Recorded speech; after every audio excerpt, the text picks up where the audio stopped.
Ladies and gentlemen, today's recap of round 4 of the Tata Steel 2022 Masters Tournament is going to be a bit shorter today for two reasons. How many? Two reasons. One, this round was not quite as interesting as the previous three, so I'm going to cover some of the games very, very briefly. And two, it's just been a very busy day, a lot of things going on for me, though I did have more than 100 comments on my Facebook post, so that was cool at least. But anyway, let's get into some games, and I'm going to start with the game between Magnus Carlsen, playing white against one of his seconds for the World Championship match, Jordan van Foreest, so G3, G6. And if you've been watching these recaps, then you will know that Van Foreest is the reigning Tata Steel Champion 2021. Of course, I do d4, it's not let black go e5 and just take the center, clearly. While Carlsen, of course, is reigning World Champion, World number 1, and well, if you want to start playing better chess as well, easiest way to do it is to subscribe to the channel. Also remember to like the video, every little bit helps. But the game went c4, black plays c6, so very solid c6 Grunfeld. The game is honestly rather slow for a while, so instead of wasting your time talking about a lot of very deep positional nuances that are only going to be relevant, let's say, at 2000 plus, let's instead just show how the game played. So e3, and yeah, Carlsen realizes after knight e4 that, okay, it's a position where you may as well just play knight c3, because if you wait too long, a5, a4 is kind of annoying in some lines. We have knight takes c3, bishop c3, and it's one of these positions where even without black playing the first engine line on every move, still black has a very solid position. In the game after e6, it's all very standard, rook fd1, a5. And the move bishop f1 by Carlsen might seem a little bit weird, but it is somewhat thematic to try to go bishop knight d2 and trade off this bishop without allowing your bishop to get traded and losing the bishop pair. Funny enough, computer says that you can even play the move g5 with the idea that you kind of make a little luft for the bishop and then maybe push the pawns forward. It's a very interesting and ambitious strategy, but it does take some nerves of steel, of course, to play in such a way against Magnus. But instead the game went bishop f3, and again, probably not the most precise move from a computer perspective. Computer says that after knight c5, bishop e1, and the idea of bishop e1, of course, being that, taking a knight was not so great because of the pin. But even though computer says that white is a little bit better in this position, because of the bishop pair advantage, it's still very, very hard to break black's position. These pawns really nullify white's bishop pair. The extra space isn't that big of a deal when, when two sets of my piece have been traded already. Maybe queen e2 and trying to kick this knight and go for some rook c1. Maybe this is the way to fight for an advantage with white, but yeah, black is still going to be fine and there's still a very long game ahead. After rook ac1, though, interestingly enough, Van Foreest kind of took advantage, or at least tried to take advantage of the fact that white hasn't played queen e2 yet. Computer says rook f1, bishop f8, and just stopping white's queenside breaks is 0-0-0, saying, well, if you can't play b4, then what are you doing here? But Van Foreest is not one of these players to kind of just sit on a position and play quietly the whole game, and he decides to go g5 and then the move g4, which is a very interesting concept, to say the least. And his idea is that after bishop e4, well, it's not to play d takes e4, because after d takes e4, white has a very annoying move of d5. And yeah, it looks like a pawn sack, but the reality is that white is forcing open position while he is ahead in development. And if black takes, Arian captures, and captures. White just plays queen to b5, or apparently even better, queen computer as rook c5, and d4, queen c4, and yeah, black is just completely screwed. So black goes fe4, and this was Van Foreest's idea to sacrifice the pawn to try to get some play, and okay, computer thinks that it's complete rubbish and says that if you play b4, and it's kind of important to play b4 now, actually, so that after take, your bishop gains a tempo on the rook, and well, then you have time to kind of coordinate and attack the pawn on the b file.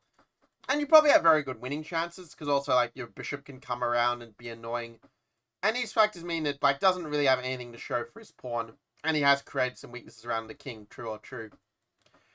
But instead, Carlsen goes cd5, and somehow Carlsen maybe uncharacteristically kind of drifts a little bit at this point. Again, cd5 just helps black structure, because he doesn't have this doubled pawn anymore. Again, if you're not playing the move b4, I mean, what are you kind of doing? How are you going to use the extra pawn otherwise? And around this point, I mean, I think black just has full compensation for the pawn. Okay, computer saying should go b5 or b6 to make sure white isn't taking a free pawn, but after the move queen f7 in the game, white decided to play this queen at g2 move, where again, I mean, I get that you probably don't want to play rook a5, because, yeah, take, and queen f2 would be losing for white. But rook b1 is definitely a move to go for b4 and try to, again, attack on the b file.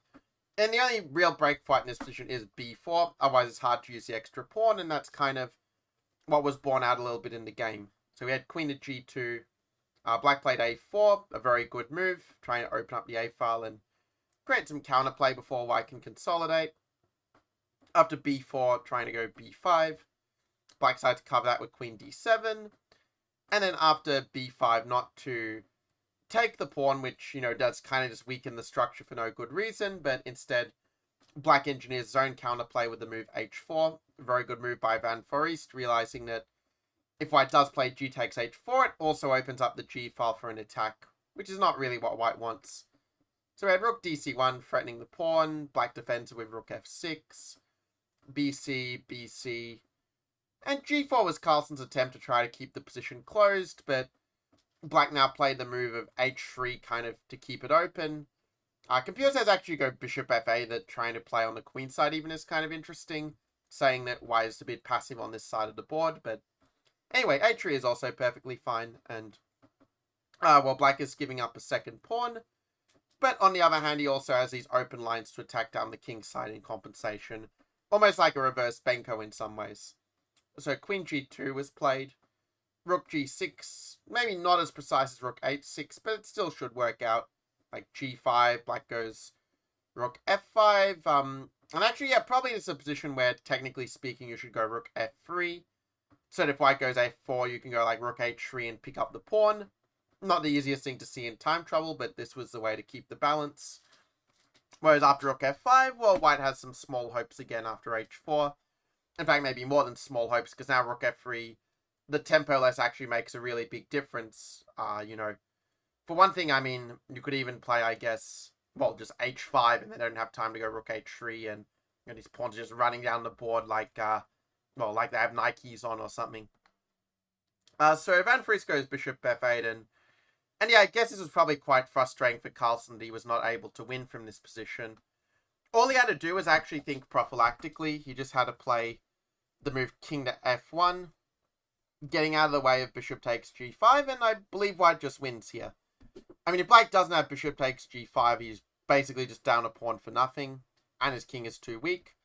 But here the point is not to play hg5, because then it's actually not so clear now. After, say, queen to h2, black has queen b7, and, you know, suddenly there is a risk that you're just losing everything in this position. Computer says it's still holding for white, but yeah, basically, instead of taking, the point of white's play is that you can now play, first of all, the move rook b1. And, okay, low on time, this is very difficult to see, but the way to see it is to realize that black is actually not threatening to move the bishop, because then he's losing the rook. And meanwhile, we stop them getting this queen b7, queen b5 idea that is just a pain in the neck in so many positions.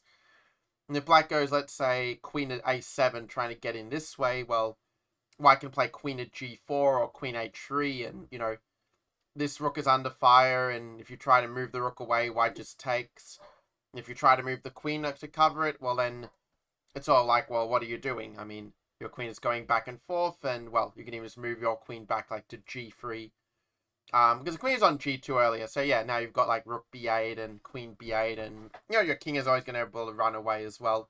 So the sort of comparison technique kind of comes into play, and black is just losing material and may as well resign at this point, quite frankly.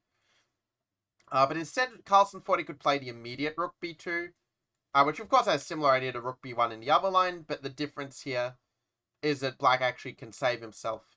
But not with the move played in the game. I have to say, even though this game is a draw, it had so much excitement to it that I actually didn't realize on a quick playthrough. So the way in which black could have held the draw is rook takes g5. You can take either way, it just ends up transposing. And that way, you know, you end up eliminating the queen for the two rooks, and basically it's just a draw. But you see, Carlsen thought, or rather Van Vries thought, that he could play bishop takes g5 and get it in this way. But now Carlsen plays king f1, and it actually transposes back to what we saw in the rook b1 line earlier. But after queen a7, yeah, Carlsen actually found the right move here of queen 2. Actually, no, he didn't find the right move because, yeah, when the rook was on b1, the idea was to go queen g4 or queen h3. But here, the same idea doesn't work for a very subtle difference. So the move that's the only winning move for white that Carlsen didn't find is the move king to e2, which has the idea that after queen a6, we go king d1. If they play queen d3, keep trying to check us, just block with rook d2. We take the bishop next move, and, a piece is a piece. White is just going to win here. Or to add insult to injury, even like queen g4, kick the rook away and then take the bishop is the absolute most clinical. But instead, Carlsen goes queen g4 and once again, has a chance to win the game and on a deep computer idea and once again messes it up. Because after queen a6, the problem is you're not in time to block with the queen because the bishop covers it. Rook e2 is kind of allowing, well, it's basically suicide, let's put it like this. Because there's a very nice move, queen c8, where, again, you can't take the bishop because rook f2 and you are hitting the queen with some nice tactical points. And in the game after king g1, Van Vries found a very nice move, rook g7. Realizing that white's not in time to play queen takes f5 and take the rook. Because black now has not bishop e3, then king h2, and white actually checkmates first. But bishop to f4 is the key. And either you give up the queen and lose, or you move the king and you get mated in one. So I think this is maybe what Carlsen missed when playing queen to g4 earlier, and, well, now he realized he had to put on the emergency break, and, well, he played rook b8, and then we had bishop d8, and okay, black ends up winning the queen. But the rising position is so static that black just doesn't have a way to break through. So bishop b4, king g8. And I mean, just look at the structure here. All of the weaknesses are covered. Even if black wins that h4 pawn somehow, it's still probably a fortress. The game ended king g6, king g2, king h5, rook h1. C5 is a final roll of the dice, hoping to confuse. But after bishop takes c5, still it's a fortress. And in the end, the game was agreed to draw based on a draw by repetition, as you can see here. So this was quite a fun game to start. Yes, it was a draw, but it was probably the most interesting game of the round, would be my opinion, because Carlsen had clear chances to win after Van Vries got a little bit too ambitious. He screwed up and only drew. And I mean, yeah, Carlsen is the top seed, but when you miss opportunities like this, it doesn't bode well for your chance to win the tournament. It's clear that, last year Carlsen had a lot of struggles with his form, and we can see a similar problem happening in this game at the very least. That being said, he does have a rest day, and the players all have a rest day after this round, so it does give them time, to recharge their batteries and find their form, as it were.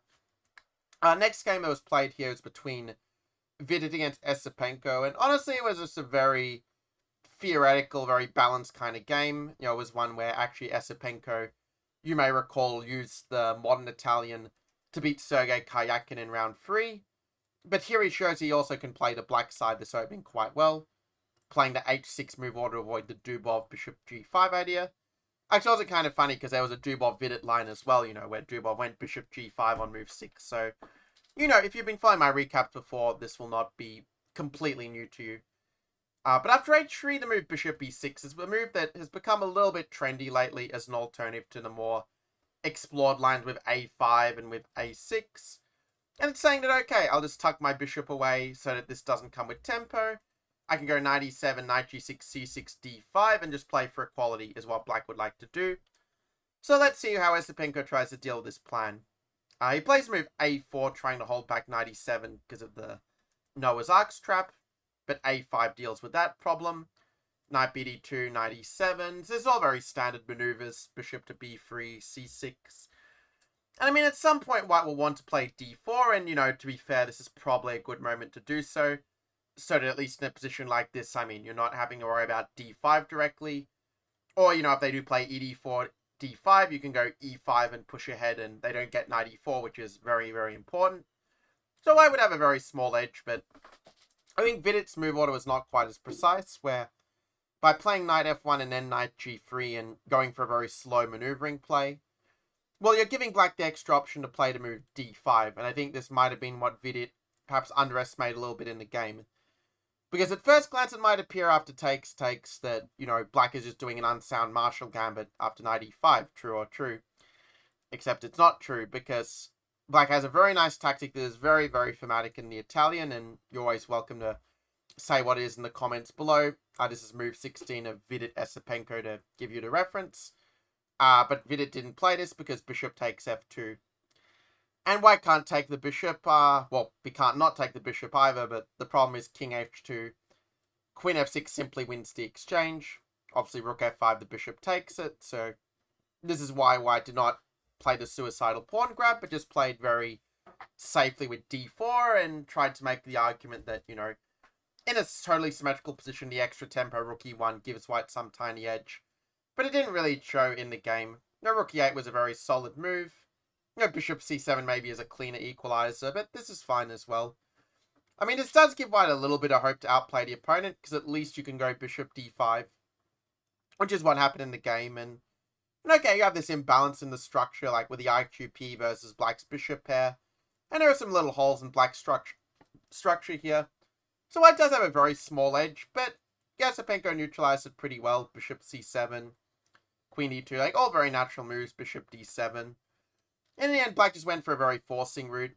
Maybe b3 is not a forced move here, but it is somewhat natural to defend the pawn in some way. But then black played the move bishop g3. I'm not so sure about the decision, actually. I think maybe queen e5 and just keeping that bishop pair, keeping the pin on a knight might have been a better way to play it, and kind of just sitting on the position in a certain sense. But he went bishop to g3, and, white does have, I think, a small pull because the, in fact, his bishop is better than the opponent's. But somehow black was quite solid and, probably bishop f2, rook d1, and maybe some maneuver like this going like g4 and trying to maneuver in this sort of way. Maybe this offers better chance for an edge. But instead of going bishop f2 and having some small pull, white goes queen f2, and the game just, never really veers too far from equality, despite some tiny engine-like imprecisions that frankly don't change all that much. So rook to e1 was played. Obviously, rook c3, queen to bishop d2 would be a bit embarrassing, but queen d6, and it just ends up petering out to equality. Knight f5. This is not forced, but it's the way the game played out. Take, knight e7. Queen to g4, and rook c3 turns out to be a very safe pawn grab. Bishop h6 is not getting the pawn back, by the way, because of rook g3 defending the mate with an x-ray, which is maybe what white missed down the line earlier. So he goes bishop f4 and kind of puts on the emergency break. Queen c5, king h2, king h7. White now played the move h4. Okay, apparently rook e6 and trying to, get the rook or bishop in is a bit more precise, and that would give white probably quite full compensation. And so white goes h4, and this was actually the one opportunity for Esipenko to actually just consolidate the extra pawn with a big advantage. But what he had to see here is the move queen c8. Not the easiest move to see being a retreat. The idea is that the traded queens would just leave white in ending a pawn down, or even 2 pawns down potentially for nothing. But if the queen has to retreat, then, black consolidates and basically is just a pawn up, yeah? So after d4 in the game, white plays queen e6, which actually is also kind of interesting in a way. Because, here the draw was agreed, and it's probably a correct outcome objectively, but I mean, even here, black could go knight g6, maybe, I'll put as a variation to the game, queen e6, knight g6. I mean, here, white still has to work, I think, to actually prove that he equalized. I mean, you go knight h5, and the knight looks dumb on h8, and, after a move like rook e2, but things like rook e2 again, it sort of requires a certain prophylaxis, to see that rook c2 is kind of an annoying threat. It ends up, just becoming a draw where somehow black can't really use his extra pawn. But there are still moves like, rook e3. Still white has to find a couple of good moves to kind of prove he fully got out of the woods at this point. Like, Apc king g1, and, this is the point. It doesn't matter that computer says 0, 0, 0 at depth 50. What matters is that white's one has to work hard for it. In a time scramble, who knows? Maybe white would have slipped up somewhere along the line. Probably not, but if there's a 2% chance they screw up, you should keep the game going. So that's my thoughts on this game, which again had a bit more content than I had previously assumed. Our next game is one between Mamadjarov against Duda, and it's kind of a funny game actually, because Well, Mamadjarov went on to win this game, but actually it's funny because Duda actually plays the line that I was going to recommend in a video that I'll be recording very soon on how to not lose versus d4. So make sure to check that out when it comes up. Like I said, when you subscribe to the channel, you will get that video in your feed, at least if you've tapped the notification bell to get all my videos.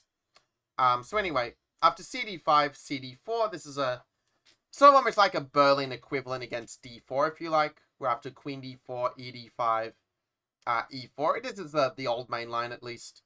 Where black says, okay, I'm just going to take and say that, you get your pawn back, but, I'm rock solid and my king is not really that weak on d8, kind of like in the Berlin.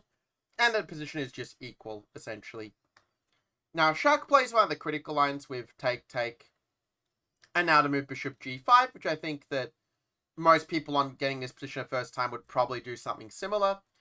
But Duda plays a slightly different move. In the past, I remember moves like, I think, knight c6 and moving the king were kind of the main lines.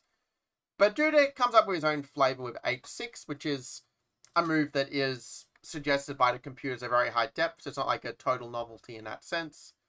And the idea is after castles king e7 that essentially Duda is saying, okay, you can take and you get back the pawn, but I managed to improve my structure a little bit because now they're hanging pawns instead of a isolated e6 pawn. But still, black has to be a little bit precise, and I think that probably the move to maintain the balance is to go bishop to g7 and kind of hold the move f5 in reserve a little bit.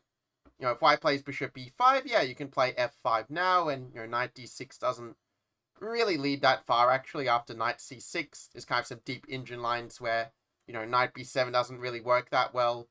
Actually turns out to be a big blunder because of, like, rook hc8 and knight d4, rook c7, and somehow, black is the one with the monster initiative with the bishop. And that's the thing about the opposite colored bishop positions, right? That often the side with the initiative will be the one who completely dominates in such positions because you're playing on your color complex, and your opponent can't really battle you properly on it with the opposite color bishop, true or true. Okay, this is obviously not forced by white. I mean, you could play bishop c6, just have some boring equality, but yeah, this is sort of the reason why this line is considered more or less fine for black if you play bishop g7. But I think that Duda mixed up his theory a bit, because he played the move f5 here, which I'm not as convinced by. Funny enough, computer still thinks that black is doing okay at depth 54 for if anybody cares about such a thing. Like this weird idea that if you go knight c5, that you sort of go bishop g7 and kind of sack the pawn, but get some active play against the king as such. But anyway, the game went knight g3. Shak decides to play a little more for initiative, h5, bishop to c4, and I mean, to be fair, black is still doing fine here. After king b1 getting off the file, we have knight e5, just continuing to harass the bishop. And so to this point, both sides are actually played very well. Position is still about equal, but there are still a few questions that white can ask to test if black is really fully consolidated, before the f8 bishop and h8 rook can have their say. So, I mean, if you give black a move to play h4, then probably black is the one fighting for an advantage. But with bishop a4, Shak is just disrupting black's natural development a little bit, and, well, it paid off because black didn't find the best move to play here. Actually, it's one where, the engine might give you a false sense of security. There's actually several reasonable moves, but they're not necessarily the most obvious ones from a human perspective. I mean, I guess rook c8 is a pretty normal move, to be fair. You can meet f4 and knight c6, and yeah, it's like, okay, you get in rook d7, but it's kind of like, so what? I just go, h4, and, black can just keep up the threat so that white doesn't get the time to maintain some momentum. Rook g8 hitting this guy, and, if white plays g3, then rook g7 training the rook, and there's just nothing really special for white. I mean, it doesn't really behoove white to, to take twice, because then his structure is very weak. The extra pawn is not really helping. In fact, black could even probably win it back right away if he really, really wants to. Maybe not right away because of bishop c6, knight d4, but it's going to be an idea at some point. In any case, the game saw rook e7, and this is where I think things start to... Well, I was going to say where things start to unravel for black, but apparently it's still okay, even this move. It's not absolutely the most precise, but it's still fine. So h4 is very ambitious, trying to stop h4 by black. Knight g6 is played. White goes rook d4 to defend the attacked pawn. And black goes rook c7, so still... The game remains relatively balanced. White goes bishop b3. And yeah, here, this is where black starts to go a little bit astray. Admittedly, bishop b3 is probably not the best move. Indian has some weird idea of going bishop d1, taking the pawn, but apparently it's still equal up some bishop c5 or whatever. But here, black should just play rook to c6 and just defend the pawn. I'm guessing that Duda maybe was concerned about some rook d7 or rook d8, but in that case, I mean, you can play like bishop c5 even and just, attack this pawn, and that will give black some initiative, actually. Probably black is actually better in a position like this where, something where it's not so easy for white to defend his weaknesses in a good way. Because rook g1 is a horribly passive move to have to play here. But instead, Duda goes e5, and Shak's very creative attacking play is kind of rewarded a bit.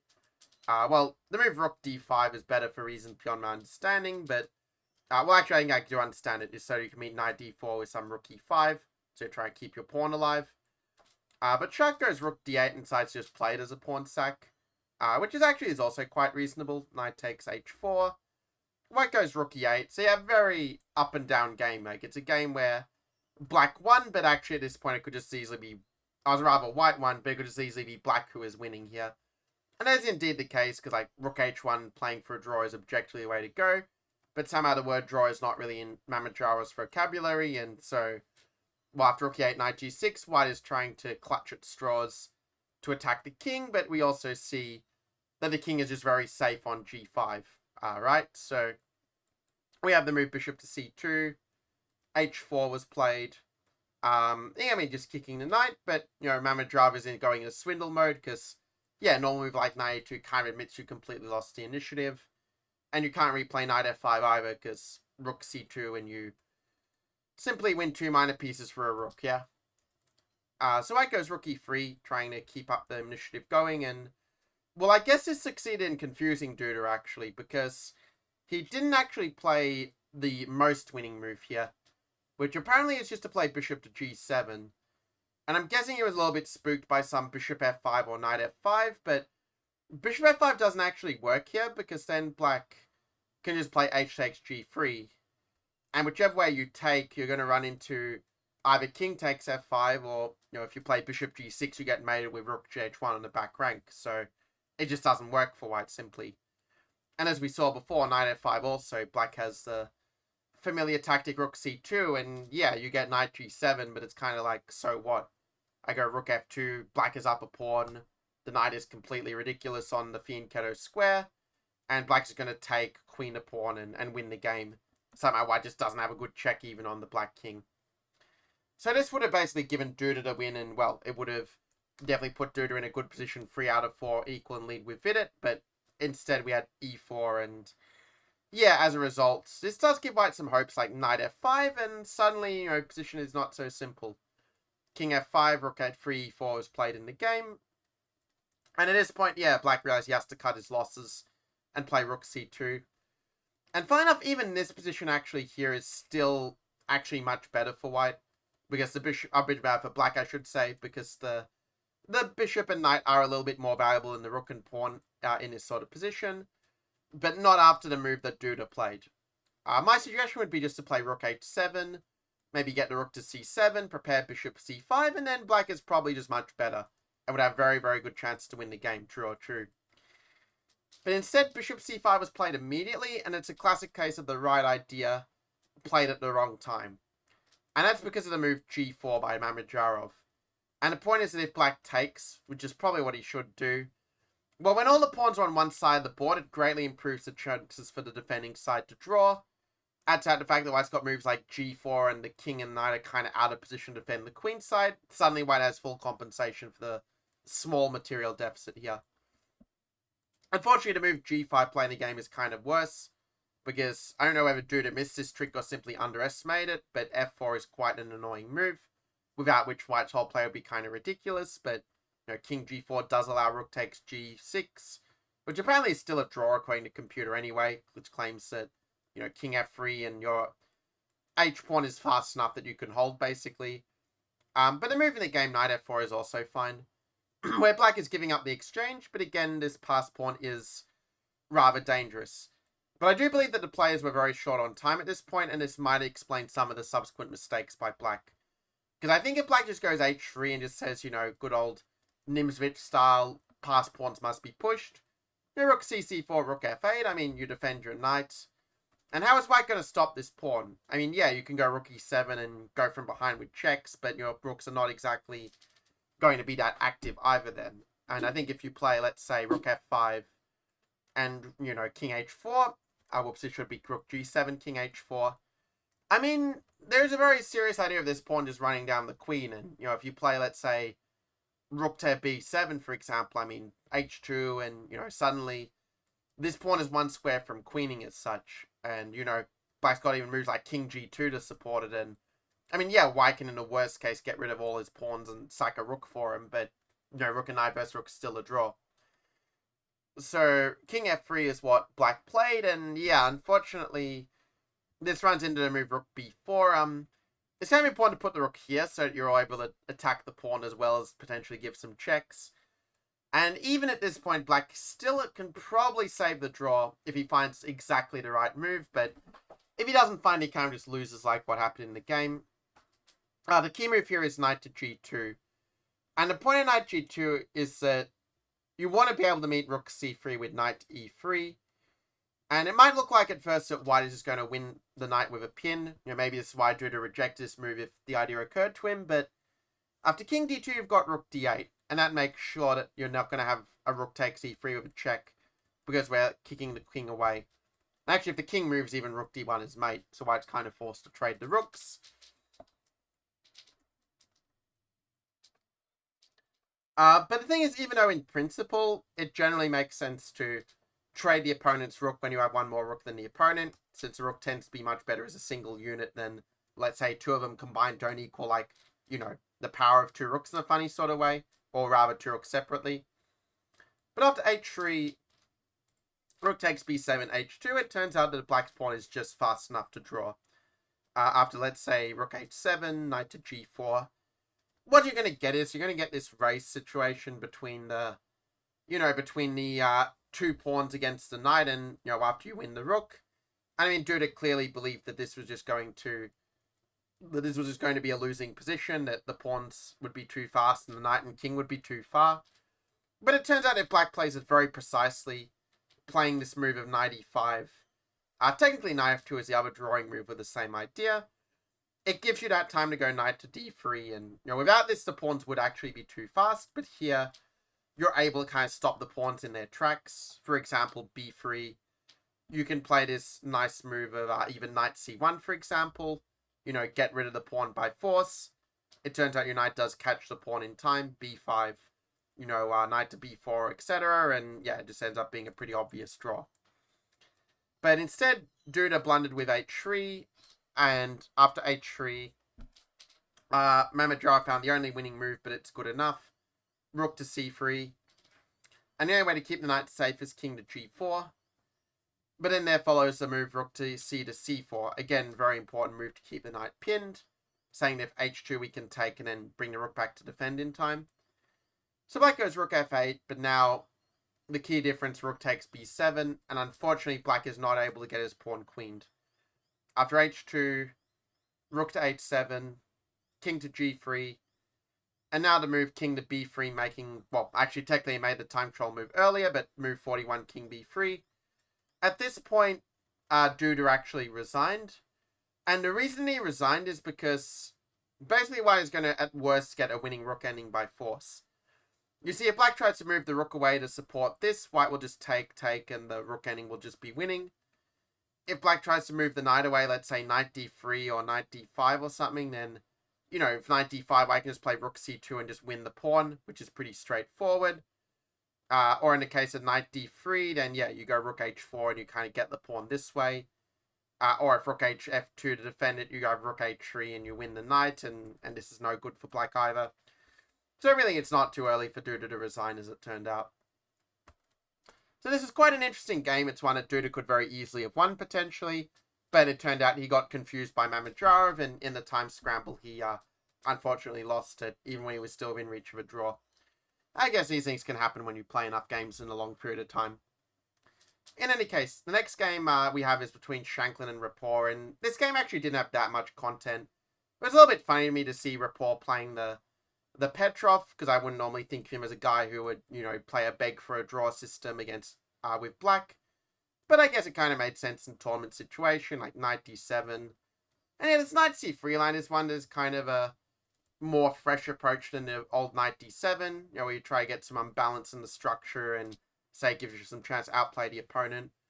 But Rapport came up with this very interesting idea of bishop d6, just saying, okay, I'm happy to trade the knights and keep a bit more tension in the position.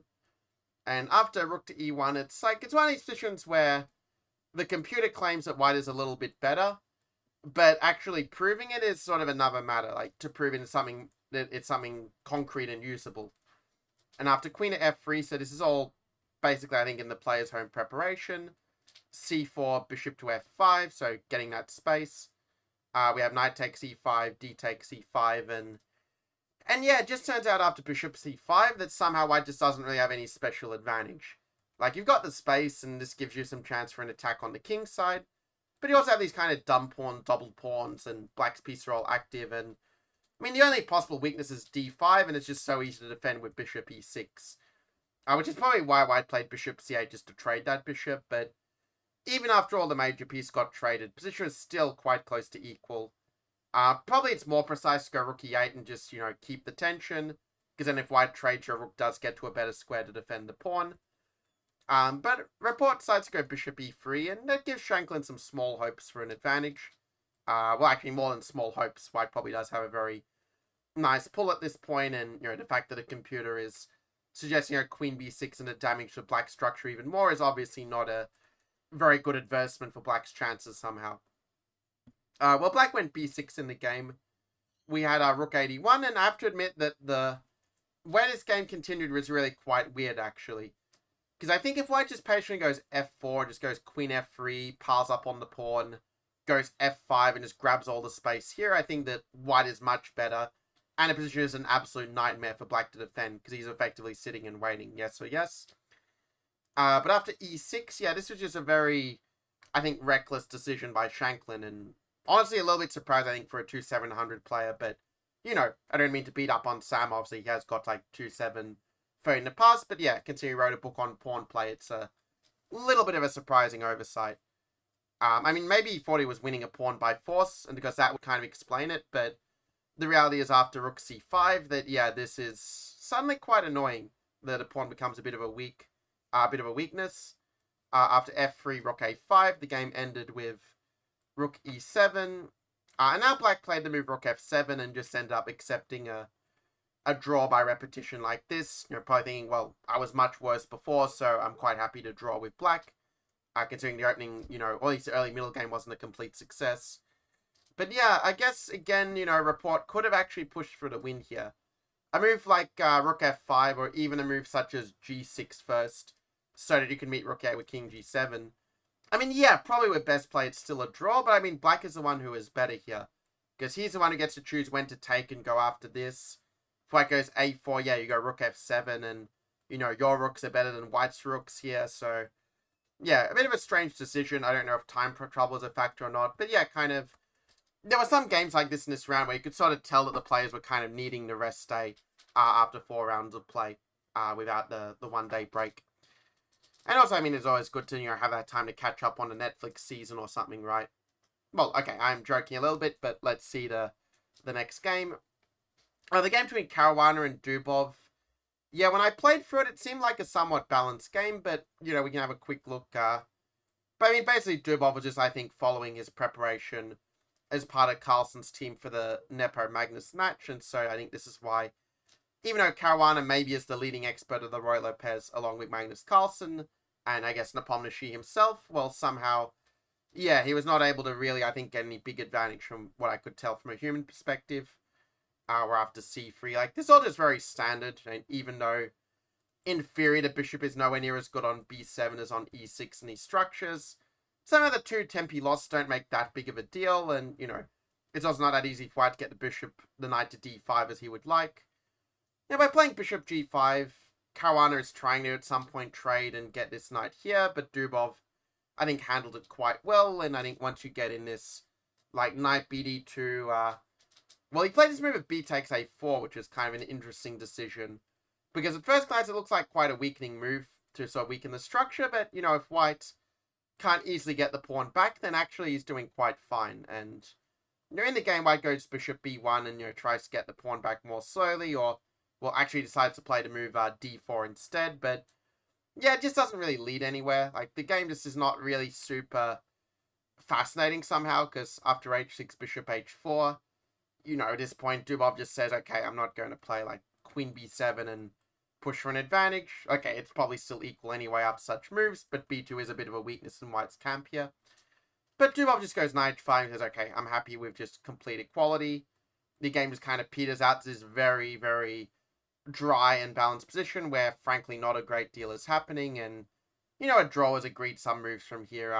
Some moves were played, but I mean, yeah, not a lot really happening, just very symmetrical structure, no bad piece for either side, and, it ended up being a draw on move 38 in a completely equal rook ending where they agreed it. So, yeah, not a particularly interesting game, but it does show that this anti-martial bishop b7 is in pretty good health if a player of Caruana's caliber is not able to set any problems whatsoever for black. Well, let's see another game as well. There was, actually, now we're getting to the second last game, in fact. The game Kayak and Guri is one I would normally skip over, but to show a particular drawing line that's kind of a little bit amusing the first time you see it. In exchange, Grunfeld, knight f3, c5. I'm not going to analyze this game, I'm just going to show you the drawing line. So the move queen d2 is the main line, trying to go for some, rook c1 and try to push d5, c4 and take over the center. Or if they go cd4, you kind of say that you have a little bit of a pull in the endgame as such. But the move knight d2 is kind of a, let's say, alternative that was somewhat popular in the last 10 years or so. But it doesn't really lead to anywhere special for white. In the game, white decided not to play like rook c1 and go for some of the lines where you sack the pawn on c2, but Karyakin, I guess, after losing Esipenko, just wanted to reset and get to the rest day. And so he played knight b3, and we just had a very classic draw by repetition with bishop d2, which honestly neither side can really profitably avoid at this point. So yeah, just here, and a draw was agreed. And I show this game because actually in the very next game, and which one is also our final game as well for the round 4 recap for the Masters, is the game between Pragnananda against Grandelius. This was quite a long battle actually, and it was one where Pragnananda achieved his first win of the tournament to get back to 50%, while Grandelius continued to struggle, and if I remember correctly, I believe he's on last place with half out of 4, which obviously is not, like the great start he had at the start of the 2021 event from memory. But yeah, here Pragnananda decided not to play the main line with knight f3, but he went for the approach with queen a4 instead. And it's an approach that I've played myself in some games in the past. It's just a nice way to try to make it harder for black to get his usual c5 break, try to avoid fury and get a bit more of a strategic position as a result. So after queen a4, Grandelius played the main line with knight d7. If black goes queen d7 instead, white can try to make the argument after queen a3 that, it's a bit hard for black to get in c5 in a good version, and, well, the theory does suggest that white is a little bit better here, so knight d7 is kind of more reliable, and after knight f3 castles. In the old days of queen a4, which was actually more like 10 or so years ago, the move bishop e2 was kind of the trend. But then people started to realize that after moves like c5 or even, knight b6, queen d1 and c5, that somehow like black was just getting very good counterplay against the center, and, white just wasn't really proving any advantage in these lines. If white does play queen a3, by the way, in this position, then the point for black is that you can play moves like queen d6, and somehow the tension between the queens sort of, well, allows black to equalize, because also c4 is a little bit of a weakness in this structure for white. That's kind of why black's able to get away with not playing c5 at the absolute fastest possible speed. So the idea of queen a3 is kind of to anticipate knight b6, saying, okay, if you play knight b6, well, maybe I don't have to play bishop e2. Maybe I can play another move like bishop f4, for example, and, bishop g4, knight e5, and stop you doing your usual ideas. And, white might be able to claim a small edge in this sort of line. So yeah, queen a4, yeah, you can see it's saying some fresh problems for black. The move e5 is another move that black can play, just trying to play in the center. It's not very Grunfeld-esque, but it is a line that would probably equalize for black, I think, with correct play. And it would probably be my recommendation. Because Grandelius played c5, and it's not a terrible move. I mean, of course, it's very normal to play this in this opening, but it does give white some extra options. Like even h4 is kind of interesting in such a line, but in a game, Prague decides to go bishop e2 first. And only after b6 does he now decide, not to just play like quiet castles and, play for normal equality, but to go for the threat with h4. And h4 is a sort of move, of course, like very Alpha Zero style. You go h5 and you try to attack the king or even put the pawn on h6 in their throat. And I guess Grandelius got a little bit spooked by it because, well, if you go bishop e7, this is the obvious move, develop and attack the pawn, but after e5, it's kind of like, well, what do you do after this? And it definitely, I think, requires some very specific engine preparation to realize that you've got to play the move b5 with the idea of playing b4 and basically ripping apart the white center. Now, obvious question is, isn't this just blundering a pawn with bishop takes b5? And the answer is that actually black gets very good compensation, where you can play bishop f3, rook b8, and, white might be up a pawn, but his king is absolutely no safe place to go. Now, the king side is completely denuded, and the queen center and queen side's wide open. But again, from a computer perspective, like, it's easy. From a human perspective, it's a bit trickier. At least at this point, black has options, like playing a6. Computer has some very crazy idea of playing bishop e5. It's not the only move, but it's sort of an example of why to play in a Grunfeld at high level, you have to kind of have some very sharp engine-like theory memorized. Because, I mean, ideas like bishop e5, knight e5, and then, playing queen d3, like, to find this over the board without preparation requires a certain level of genius, let's put it like this. And yeah, after bishop d3, yeah, the ending is just equal, and this is why some people think that Grunfeld has a reputation of sort of drawish opening, but that's only true if both players binged the opening theory for like a millennium or something. But anyway, this isn't what happened in the game because Grandelius, I guess, was a bit caught out by this whole queen a3, h4. And he went e5 instead. And that meant that after d5 that white had a very nice King's Indian style structure, where this bishop is a little bit stuck and this sort of thing. And black is a long way from getting a knight to d6, and, well, if you do get knight to d6, it's like, what is your break? f5, but then h5 is kind of loosening. So we had knight f6, bishop to g5, and I think that Prague just played a very, very nice technical game here. Queen e8 is a little bit odd, I think, compared to queen e7 or h6. Just because after take h5 is in the game, I think that, white is much better. The bishop is kind of looking a bit silly. White's got this very good grip somehow over the light squares as well, and he's kind of got all the breaks in the structure. Because even with h5 as well, like, it really discourages f5 when you're kind of able to open up the black king so much. Not that black is getting an f5 right now, but you get the idea that this is why black doesn't have a pawn break, and this is why, by extension, black doesn't really have a plan. So the game continued bishop g4, knight d2, and, well, Prague was quite happy to trade off the dark squared bishops, or rather the light squared bishops, so that he can have a good knight against his opponent's bad bishop. Bishop d7 was played, but c4, white just is continuing to build up, and yeah, just very impressed with Pragnananda's play in this game. Just making all the right strategic decisions, showing that just because you're a junior doesn't mean you can't be a strategic chess wizard as well.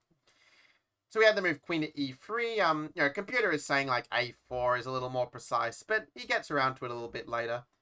Queen e3, of course, is perfectly fine as well. Because in these sort of strategic positions, it's not like the second best move is going to overly affect the assessment, because white has a very long-term advantage.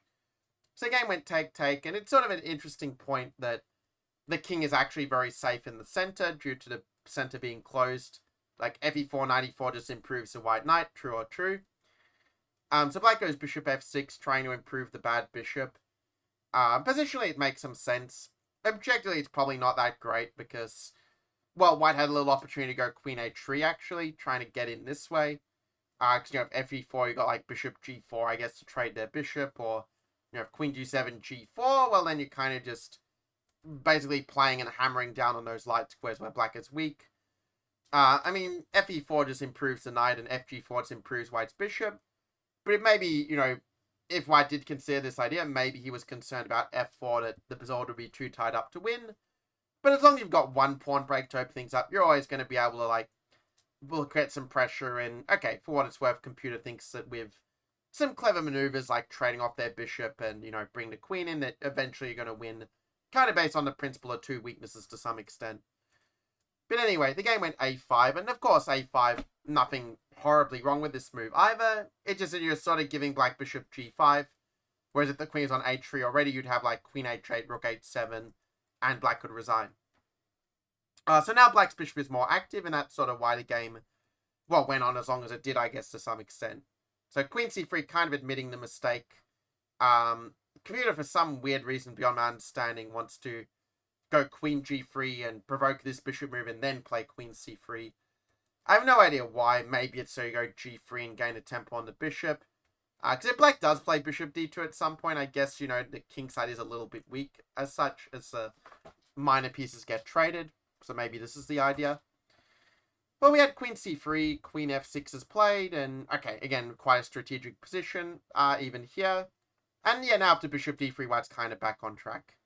Black could consider a move like bishop f2, because he kind of doesn't get another chance to make this trade later, but the thing is, if you play this, it's kind of like it's a bad King's Indian, where white's got the h-file, white's kind of got the sort of key as to when to unlock the queen side, when to open it up.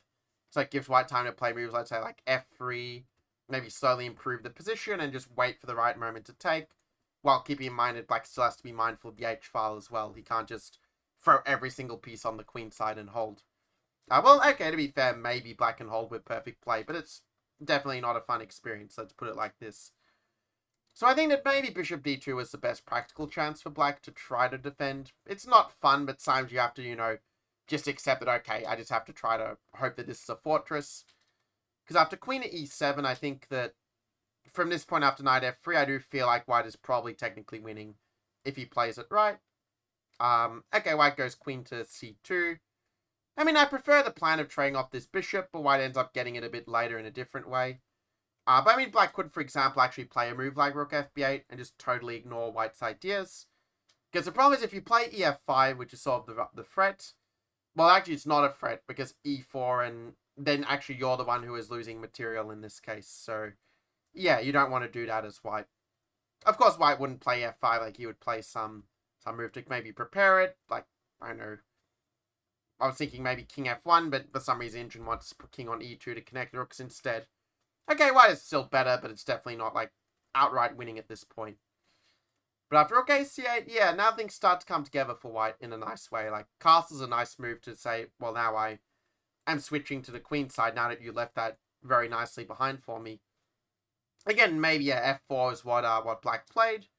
And I mean, yeah, if you could get in g5, g4, and attack down the h-file, yeah, maybe you have checkmate. The problem is that Prague just doesn't give black the time. You know, maybe queen g7 is the best try to go for this rook f7, queen h6 kind of thing, but instead black goes rook queen d6, and yeah, now white finds this very nice move, bishop e2. And it shows that queen e6 is probably a decisive strategic mistake, in fact. Because once you trade off these bishops, okay, white goes rook fa1 first to stop black fighting for the a-file, but yeah, next move he does go bishop g4, and I mean, just look at how horrible this is for black strategically. You know, the bishop is completely trapped behind the pawns. The knight is completely killing black's hopes on the queen side, on the king side rather. White's got moves like queen b2 to hit e5 and hit b6, and so I think it's not so surprising that white does, you know, break through in a pretty convincing fashion. F3 may be slightly superfluous, but it doesn't spoil anything to keep everything protected in time trouble. Rook h8, keep queen to b2. Black goes rook h5, trying to defend the pawn this way. Rook b7. I mean, just look at how white is just penetrating. Like, rook on the 7th rank, money in the bank. When we have two rooks, that's what we call the blind pigs on the 7th. Black play king g8. White goes king f2. You know, I guess just a move just to make the time control. Personally, I wouldn't want to allow queen h4, but it does turn out it's kind of nothing if you're a little bit careful. That the checks or the threats do kind of peter out. Because keep in mind, there is also this pin kind of winning material in a certain sense. So yeah, eventually, like, your king is going to do a little dance, and yeah, you can probably put it here if you want to really torture your opponent. But okay, black went rook h1 in the game. White played rook a1. I mean, rook a1, you know, it stops the counterplay, so it's a good move. And after rook h4, yeah, white just found a very nice transformation to kind of, you know, finish off the opponent. Because the bishop might be a bad bishop on the one hand, but on the other hand, it's also a good defender. And so Prague just eliminated it with rook c7. with the result being that, you know, white might have only one pawn for the exchange, but there's no way for black to stop these pawns. You know, the queen knight, a very good attacking combination. The pawns are all very, very weak, and black just kind of died a miserable slow death. So rook f7, queen e6. I'm not going to analyze the rest of the game, I'm just going to show you how white won. So king g7, queen e6, queen h4, king e2. As far as I can tell, I don't think that white was ever not winning from this point. King f1, queen h4. Grandelius could resign, but I guess he wanted to play on, you know, hoping for a miracle. I mean, I guess you never won a game by resigning, right? But it turns out the rook ending is just a very, very clear win. I mean, the two connected passed pawns are just too much, and black can't really hope for a blockade. Because here white found very nice move rook d1, realizing that if black were to take the pawn, then you're just running these guys down the board, and black has nothing. So again with king e5, rook a1. Okay, a little repetition just to gain a little time on the clock. King d3 shutting out all the counterplay with king d4. Rook a7, king c3, and, you know, it turns out black is just not really in time to make the threats happen, like rook d2 covers everything, or rook a3, king b2 covers the penetration points. So g5, king b3, zero counterplay for black. g4, and now d6, just very nice move to finish things off. And very well calculated by Pragnananda that after take, and king e6, that in fact the pawn ending is just winning. This is a very thematic technique, by the way, when you've got an extra pawn and rook behind a passed pawn, to give back the passed pawn some way to force the rooks off and to have a winning pawn endgame. And after king c6, white has a very important pass move of e5. And since black is not able to both stop this pawn and keep these b pawn and c pawn alive, this is why Grandelius resigned. So yeah, this was a fun video. I really enjoyed sharing it with you. I think that although on paper there are only 2 wins and 5 draws, I think you'll agree that quite a few of the draws did have some interesting and very instructive content. And the wins, of course, you know, we got blood spilled on the board and had some fun going through that. And well, since you have got through this full video, it means that I think you are, let's say, very serious about improving your chess, right? You know, otherwise you would be watching, I don't know, some meme video or, you know, some comedy or whatever. Of course, there is a place for such videos as well, but, you know, here I'm a little bit more serious, let's say, and focus on improvement. You know, I'm the guy basically that's focused on getting you from a 2000 plus level to the chess master level of 2200 plus, or let's say if you're really close to 2200 already, then maybe you would say 2300 plus instead, but you get the idea to get to a chess master level. So if that's something where you, I guess, resonate with these kind of trainings and you want to not just, you know, let's say, enjoy the canned content, it's like, yeah, you know, canned sardines, yeah, they taste nice on toast, but, you know, why sell for sardines when you can have, you know, beautiful caviar? And if you want the caviar of chess improvement, then definitely make sure to reach out to me via a Facebook DM. I put the link in the description and also as a pinned comment so that you can reach me easily. So yeah, I look forward to continuing this conversation with you in the DMs. Or, you know, if you are rated below 2000, yeah, always welcome to share a comment, because when you do share this engagement, it helps me reach to my main target audience, who I, you know, am aiming to help as much as possible.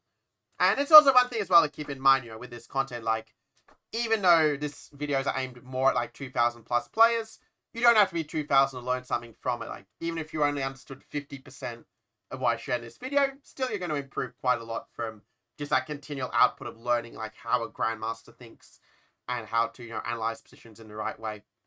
So anyway, that's my invitation for you to send me a DM if you're ready to take the next steps. And yeah, that caviar metaphor I should use in my marketing in the future, but it's a fun part of doing YouTube videos. So yeah, shoot me a DM if you're rated over 2000, and I'll see you in the next video.